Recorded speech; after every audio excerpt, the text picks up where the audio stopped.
ተምሳሌት ውድቀትን ትንሳኤን መርአያ ጽንዓትን ሓቦን ቀንዴል ተስፋን ዓወትን ቀላሲ ፍልስፍናን ምርምርን አዳኒ መቦቀላውነትን መንነትን አያ እዝልን አራራይን ዱጓን ጸመዱጓን ሃንዳሲ መንፈሳው ዜማን ቅኔንዩ ማህሌታይ ቅዱስ ያሬድ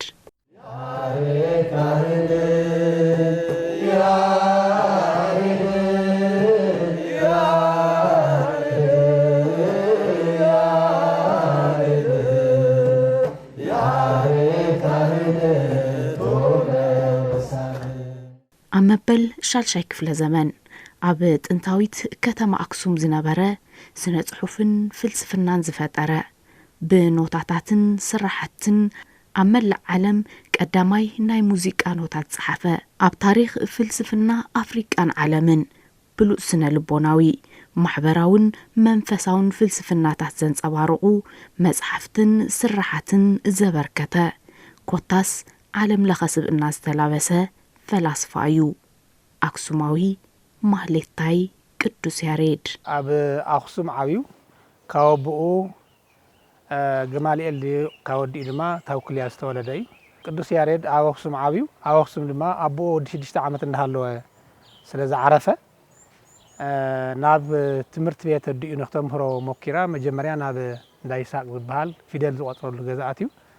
ትምህርት ቤት ዳሕራይታኡ አውን ትምህርቲ ሕራይ ስለዘይወሎ እንደገና ተመሊስና ወገዙ መበል ካልአይ ድማ ናብ ጌዲዮን ዝበሃል መምህር ነታ አዲኡ ነታውክልያ ቤተሰባ ሓዋና ዝኾነ ናኡ ንኸኣቱ ተገይሩ አኡ ነይቀንዖን አቦና ማህሌታይ ሊቀ ሊቃውንት ቅዱስ ያሬድ ሚያዝያ 5 493 ዓመተ ምህረት አክሱም ተወሊዱ ዝብሉ ሊቃውንት አለው ከምነ መርጌታ ልሳነ ወርቅ አቦና በላይ ጊዳይ ባህልና ቱሪዝም ዝሐተመ መጽሔት ካልእት ምሁራን እንደገና አቦና ቅዱስ ያሬድ ሚያዝያ 5 495 ዓመተ ምህረት ተወሊዱ ዝብለለው ሚያዝያ 5 501 ተወሊዱ ውን ዝብለለው ካልኦት ተምሳልሳይ አብዛሓ ዝብልዎ ሚያዝያ 5 505 አብ አክሱም ተወሊዱ ይብሉ ካልኦት ከምነ ፕሮፌሰር አየለ በክሪ እና ወጻተኛታት እንደገና ሚያዝያ 25 505 አክሱም ከተማ ተወሊዱ ይብሉ ተወለደሉ ቦታ ኩሎም መፈላላይ ይብሎም ትግራይ አክሱም ተወሊዱ እዮም ዝብሉ ፍትናይ ማይከራህ ዝበሃል ቦታ አው ኣብ መንገዲ ደኺምዎ ሓደ ጽላል ደቂሱ ንሓዘነ እንሃለወ ሓንቲ ሓሰኻ ንላዕሊ ክትወፅእ ርእይዋ ድሕሪ 6 ግዜ ሙከራ ኣብ መበል 7 ግዜ ወጽያ ነትዝደለየቶ ቆጽሊ ክትበልዕ ምስ ረአየ ኣነ እውን ባዕረይ ተመሊሰ ትምህርተይሲ ብትዕግስትን ጻዕርን ድሕር ዳኣ ተወሲኸ ኮይነሲ እቲ ዝሓሰብክዎ ትምህርቲ ክበጽሕ ኢሉ ሓሲቡ በቲ ቅዱስ በቲ ናይ ቤተ ክርስቲያን ኣተሓሳስባ ወይ ከዓ ደሞ ትምህርቲ እንታይ ዝብል ቅዱሳን መላእክቲ ቱ ቅዱስ ቃል ናይ እግዚአብሔር እቶም መጻሕፍቲ ብሉይን ሐዲስን ክፈልጥ እግዚአብሔር መንፈስ ቅዱስ ገሊጹሉ እዩ በሓደ ግዜ ሒዝዎም እዩ በቱ ሳይነስ ድማ ካልኦት ሰባት ድማ ዝብሎ ነገር ታለው ድማ ቅዱስ ያሬድ ካፍቶም ተማራመርትን ፈላስፋታትን ሓደ ኮይኑ ካብ ተፈጥሮ ተረዲኡ እታ ሓሰኻካ ወጽያ ሓሳባ ክትሳኻዕ ዝረኣኹስ ኣነ ውነይ ድሕር ተመሊሰን ድሕር ተሞኪረ ግን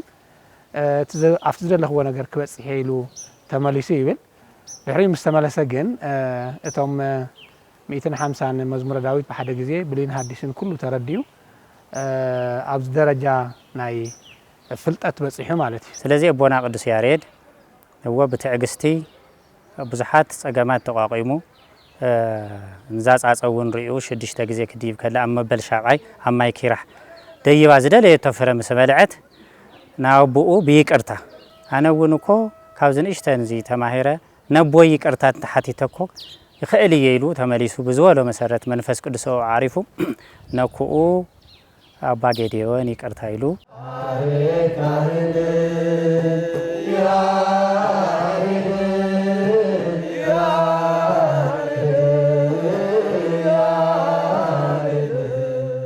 ቅድሚ ቅዱስ ያሬድ ኣብ አክሱም ተወሊዱ ምዕባዩ ናብ ትምህርቲ ቅድሚ ምእታው አክሱም በዓለም ደረጃ ክሳብ 12 ዝኣክሉ ኣብያተ ትምህርቲ ነይሮማ በዓለም ደረጃ ውርያት ትምህርቲ ቤት ነይሮማ ናይ ፍልስፍና ናይ ስነ ጽሑፍ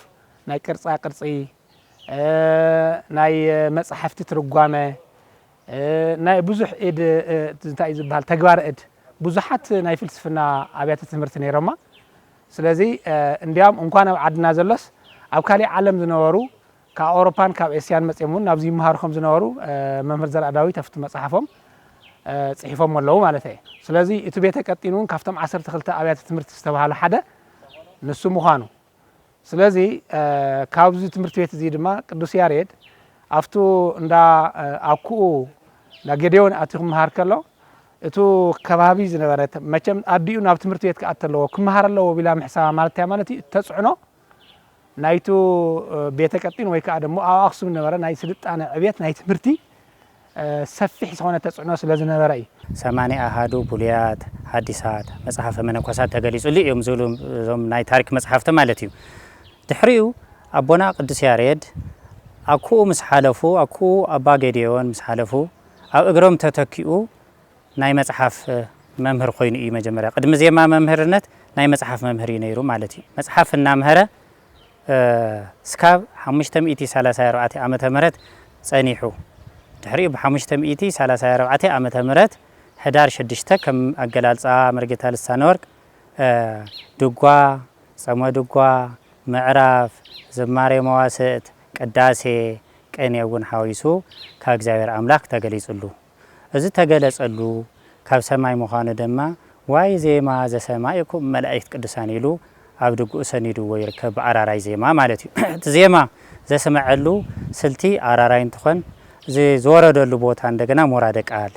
ኢልወሎ ማለት እዩ አቦና ማህሌታይ ቅዱስ ያሬድ እዚ ምስ ተገለጸሉ እቲ ዜማ ዓውይ ምዃኑ እንደገና አብይ ዜማ ተሰምዓ በሰማይ ኢሉ ዘሚሩ ሰኒዱ ይርከብ መጽሐፍቲ ይርከቡ አብይ ጥራሕ ዘይኾነስ ቀዳማይ ምዃኑ እንደገና ቀዳሚ ዜማ ተሰምዓ በሰማይ ይብሉ ማለት እዩ ኣብ አክሱም እንትነብር ተሎ ናይቶም ቅድሚኦም ዝነበሩ ሊቃውንትን ኣብያተ መጽሐፍትን ናይቶም ትምህርቲ ቤታትን ናይቶም መምህራንን ተጽዕኖ ከም ዘሎ ፍሉጥ እዩ ስለዚ አክሱም ከምሎም ኣይኮነን ኣይከምሎምን ከም ጥሜት ዕዳጋዲ ዝበሃል ስለዚ አክሱም እዚ ዓለም ከይሰልጠነ እንዳሃሎ ብዙሓት ኣብያተ ትምህርቲ ከም ዝነበርዋ ናይ ፍልስፍና ናይ ቅርጻ ቅርጺ ናይ ስእላ ስእሊ ናይ ስነ ጽሑፍ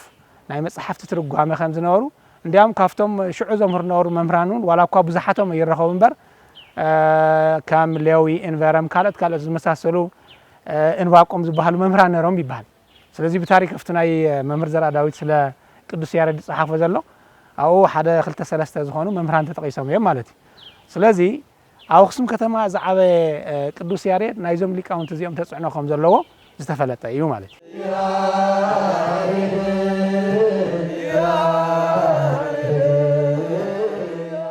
ቅድሚ 1000 ዓመታት ዜማ ዝደረሰን ቅድታት ዜማ ሙዚቃ ንዓለም ዝዘርግሐን ማህሌታይ ቅዱስ ያሬድ ክሳብ ሕዚ ፍልስፍንኡን ምህዝኡን ዓለም ለኻው ሞሳን ኣፍልጦን ኣይረኸቡን ኮይኑ ግና ብግልባጡ ድሕሪ ማህሌታይ ቅዱስ ያሬድ ካብ ፍልስፍና ኖታታት ማህሌታይ ቅዱስ ያሬድ 1200 ዓመታት ድሕሩ ዝመጸን ከም ቆጻጽራ አውሮፓውያን ብ1980 ዝተወለደን ኣብ ዘመናዊ ሙዚቃ ምዕራባውያን ዕዙዝ ግደ ዝነበሮን ኣውስትራልያዊ ሞዛርት ብብርኪ ዓለም ስሙይ ክኸውን ግዜ ወሰደሉን ብ10 ምልክታት ኣብ ዓለም ለመጀመሪያ ግዜ ኣብ ወርልድ ሚውዚክ ሂስትሪ የለ ኢንሳይክሎፔዲያ የለ ቀዳማይ ለመጀመሪያ ግዜ ኣብ ዓለም 10 ድምጽታት ፈጢሩ ዜማ ክጽሐፍን ክንበብን ክስነድን በዘይ ሪከርዲንግ ናው ትውልድ ክትሓላለፈን ዝገበረ ብቸኛ ሊቅ ይገብሮ ማለት እዩ ኣብ ዓለም ድሕሪኡ ፖፕ ግሪጎሪ ዝበሃል ኣብ 7ይ ክፍለ ዘመን ይመጽዩ ግሪጎሪያን ቻንት ማለት እዩ ኣብ 7ይ ክፍለ ዘመን መጽዩ ፖፕ ግሪጎሪ ኣብ 10ይ ክፍለ ዘመን ይመጽዩ ኣብ 10ተ ክፍለ ዘመን እውን መዝሙረ ዳዊት ብዜማ ዝደረሱ ነይሮም ናይ ወጻኢ ሊቃውንት ክንዲ ቅዱስ ያሬድ ግን ልዕሊ 20,000 መዝሙራት ዝደረሰ የለይ ፍሉይ ሊቅ ይገብሮ እነ ቤቶቨን እነ ሞዛርት እነ ሾፖን ድሓሪ ይኾኑ ማለት እዩ እዚ ፍሉይ ይገብሮ ማለት እዩ ካሊ ኣብ ዓለም ፍሉይ ዘብሎ ኣቦና ማህሌታይ ቅዱስ ያሬድ እዞም መጽሓፍቲ ኩሎም ቡልያት ሐዲሳት ብዜማ መጽሐፍ ቅዱስ ብዜማ ጀማሪ ይገብረሎ ማለት እዩ መጽሐፍ ቅዱስ ብዜማ ዝሰበኸ ዘምህረ ስለ ሰላም ፍቅሪ ሓቢርካ ምንባር ዝሰበኸ ልዕሊ 10,000 ድርሰታት ኣለዎ ማለት እዩ ያው መጽሐፋዊ እዩ ናይ ቅዱስ ያሬድ ቅዱስ መጽሐፋዊ እዩ ካብኡ ወፃኢ ኣይኮነን ግን ነቲ ተፈጥሮ ብትክክል ዝቃኒ ካብ ብሉይን ካብ ሐዲስን ወፃኢ ኣይኮነን ብሉይን ሐዲስን ኪዳን ማለት ድማ ነቱ ፍልስፍና ዝበሃል ብዘይካቱ ኣምላካዊ ዝኾነ ፍልስፍና እቱ ኣምላካዊ ዝኾነ ኣገላልጻ ናይ እግዚአብሔር ተፈጥሮ ኣጠቃሊሎም ዝሓዙ እዮም ይኽብል ደልየ ስለዚ ብክረምቲ ግዜ ዝበሃል ንኣብነት እቶም ቅዱስ መጽሓፍ ዘሎ ደምፀ እገሪሁ ለዝናም ዝብልቱ ዝናብ እግሪ የብሉን ሓቂ ዶ ስለዚ ግን ደምፀ እገሪሁ ለዝናም እንዳበለ ቅዱስ ያሬድ ኣብ ክረምቲ ግዜ እቱ መዝሙሩ ይናገር ማለት እዩ ካልኦቶም ድማ ኣብ ሓጋይ ዝበሃሉ ነቲ ሓጋይ ዝገልጽ ኣብ ቀውዑ ዝናገሩን ነቲ ቀውዑ ዝገልጽ ኣብ ጽድያን ዘለውን ነቲ ጽድያ ዘሎ ወቅቲ ዝገልጽ ስለዝኾነ ማለት ፍልስፍና ማለት እንታይ ማለት ተፈጥሮ ምርዳእ ማለት እዩ ንዓለምን ንሃገርናን 5 ቅኔታት 6 ቅኔታት ብ8 ብ7 ብ12 ዝዝመሩ መዝሙራት ምፍጣር ማለት ንዓለም ሓድሽ ነገር ፈጢሩ ኣሎ ማለት እዩ ንኣብነት ንምርኣይ ኣብዚ ጾሞነት ኣብዚ ዘለናዮ ናትንሳኤ ወቅቲ ኢና ዘለና ዝዝመር መዝሙር ብግእዝ ኮይኑስ 5 ድምጽ ዝዝመር ከርኢ ማለት እዩ ወምድርኒ ትገብር ፋሲካ ወምድርኒ ትገብር ፋሲካ ተሃጺባ በደመ ክርስቶስ ተሃጺባ በደመ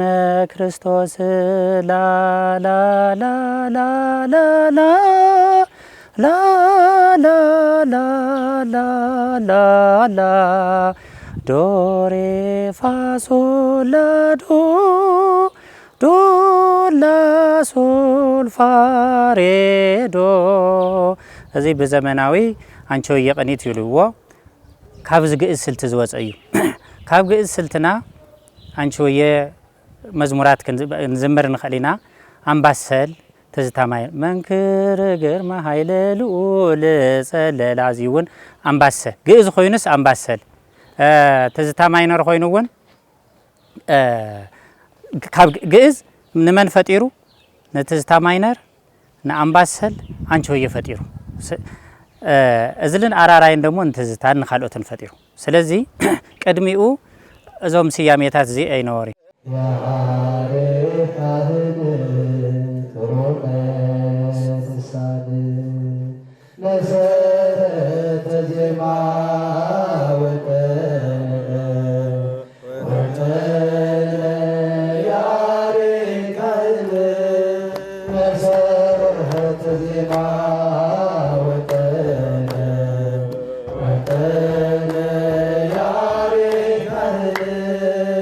እቶም 5 መንፈሳዊ መጻሕፍቲ ቅዱስ ያሬድ ድጓ፣ ጸሞ ድጓ፣ ምዕራፍ፣ ዝማሬ፣ መስዋዕት ብፍልስፍናዊ ዓንድታት መንፈሳውነት ዝገወዱን ብዛዕባ ኣመጻጽኣ ፍጥረታት ምሽጥር ሰማይን ምድርን ብርሃንን ጸልማትን ብዕምቆት ዝምርምሩን ዝተንትኑን ብጥልቀት ዘረድኡን ዘገንዝቡን እዮም። ድጓ ብዓብዩ ጸሞ ድጓ፣ ዝማሬ፣ መዋስእት፣ ምዕራፍ እዚኣቶም እንዲም ተም መጽሓፍቲ 5 እንዲም እቶም ዝፍለጡ ናይ ቅዱስ ያሬድ መጽሓፍቲ እዚኣቶም እዮም ስለዚኣቶም ከኣበብ ወቅቱን እናይ ወቅቱ ትምህርቲ ዝሓዙ እዮም እዚኣቶም ድማ ካፍቶም ቅዱሳት መጽሓፍቲ ዝተወጻጹ ቅዱስ ያሬድ ድማ ትድርሰቱ ካፍቶም ቅዱሳት መጽሓፍቲ ካብ ብሉይን ካብ ሐዲስን ይደሪስዎም ማለት እዩ ስለዚ ልክዕ ነቲ ናይ ቃል ግዝእቱ ናይ ነቶም ክልተ ኺዳናት እዩ ደሪስዎም ዘሎ እዚኣቶም ከኣበብ ወቅቱ ክረምቲ ሓጋይ ጽድያ ቀውዒ በብ ዘመኑ نناي وقت زخنا أستمر الله مالتي سلذي تفترة بتخكل زجلسو دك سوات كلي إتو أمدرز الله تفترة بتو نايك دسكالو بقدس قالوا جرو بتزي ما جرو همسترهم كل دما دك ساعة دماني بتمست نخص نعوام نخرج عوام زجبر مع صحافيهم جمارن ممهرن بعلق أنين كنيه عندهم زي أتي كنيه ون بعرسو ممهريو دراسيو بعلق أني يقدس ياريد سلزي زي صريح الله أنكاس أبراهان نبيلا يوصوا أيام أنكاس أبراهان أب وداس مريم زيما أنكاس أبراهان قدس وبس يدرسوا أو خصمسين وداس مريم زيما درسته أبا أفريم خوينهم زيمو نايو عرسو إنا يقدس ياريد مالتي عليش ناي رخونا ينا قدس ياريد درساتات سرحتي أي رخونا يومن تقنيتاتون كأوبل عليه قدس ياريد كم تلك كم تم كانت لك أو تقدمي إزنورو ناي بولي كدان ترقامي بولي كدان بعليتو بزرقو حديث كدان مسترقاميو مزمور داويت مسترقاميو طلع الله تم قدسات مصحفتي كالي إترف ناي تم شعوز نور قدسات مصحفتو انتي ترف أبزيمات تأتيو زدرس دحار زموز أوليك أو انتبه تكرسيان دقنا ألو قدميه وألو دهريه محلي تايسب زكماه إلهم ليك أو انت إثيوبيا صحيفهم يوم مالتي أبونا محلي تاي قدس ياريد زين حمشته كأني ون حاويسنا شاد شايك كدرس كله بسلسته سلتتات مالتهم بجئز أزلي أراراي الناب عسر تملكتات يوم نيرو مالتي قدس ياريد كاب عالم فلي كجورة ذخيل سرحتو تاتوي تومناتو سرحتتات عبد هذه كنريون كلنا عب عالم ذلو ساينسات تفتراوي خون محبراو ساينس كلت يوم أكاتيتو ذحذا ليكي قدم قدس ياريد زنبرة أبيت كريستيان بجئز كرد نبابنا نباب ينيرو كاب خلته دمسي نا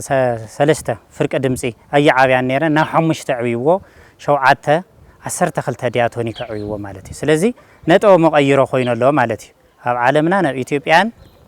قنيتات عم مفتار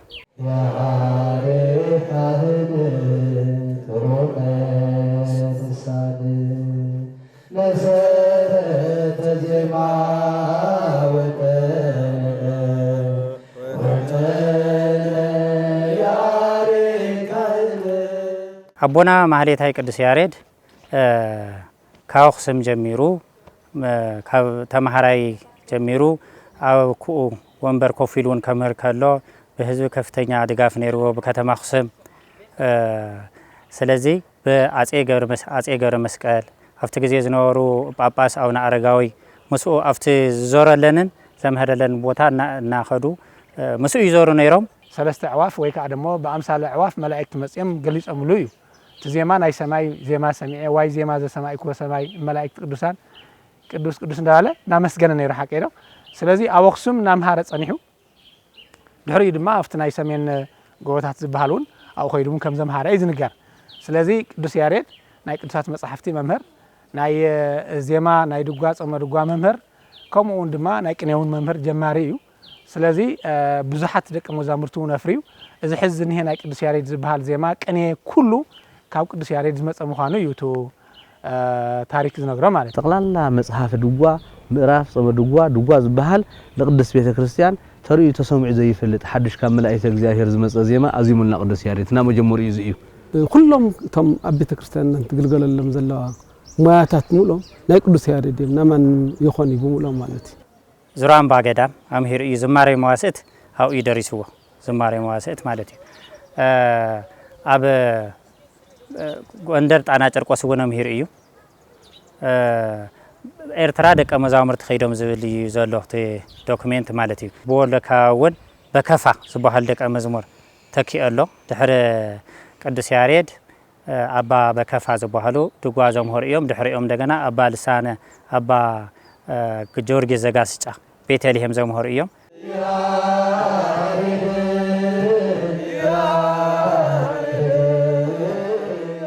ማህሌታይ ቅዱስ ያሬድ ንትግራይን ንሙሉ ዓለምን ዘበርከቶ ረቂቅ ጥበብ እስነ ዜማን ፍልስፍናን ንምዝካርን ንምዕቃብን ኣብ ትግራይ ዝተፈላለዩ ስራሕቲ ተሰሪሖም እዮም ይኹን እምበር ምስቲ ዘለው ዓለም ለኻዊ ስብእና ክነጻጸር ከሎ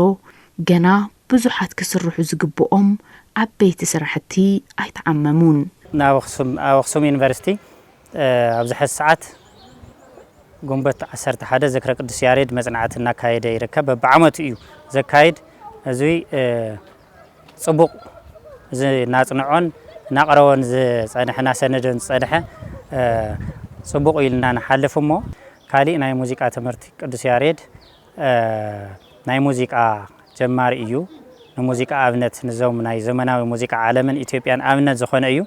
ስለዚ ናይ ሙዚቃ ትምህርቲ ይወሃበሎ أفت كاريكلا أفت موسيقى تمرتجين ناقد سيارة تاريخ خلته بيجيا سلزي أفت فرقة مصحف ناقد سيارة تزعتي